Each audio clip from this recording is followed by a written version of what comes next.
Hey, this is Richard with FoxAirandHeat.com. Putting a Reme Halo in a commercial unit that we've done.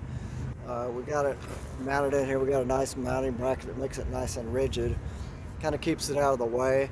It is powered by 24 volts. The nice thing about these units is they got a UVC LED in them that comes on and off with the fan. Well, you need to power these by a separate transformer. So there's our transformer that powers it. Then we have a relay that runs back over here and runs off our fan wire. So what you'll see is if we look over there, that thing's not lit up and the fan's not on yet. But if we come over here and jump it out, you'll hear the fan start to come on. If you look at it.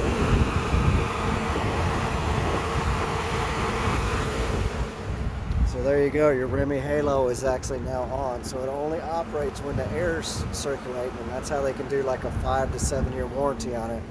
But you got to hook them up right to make that work like that. If we undo this, it'll shut off, and but it has to have its own powered transformer, so we put that in. So you got the power relay that's run off the fan, and that. And on the thermostats, we program these stats, even though this is gas heat, we program it like it's electric heat, because whenever the fan comes on, so whether it's in heat or cool, it's going to call for a fan, and it's actually going to turn on this relay and it'll turn on the LED, or the Reme Halo LED. So it's Richard with FoxAirandHeat.com. Let us know if we can help you. We'll try to do it right, get you up and running, keep you safe. Thanks for watching.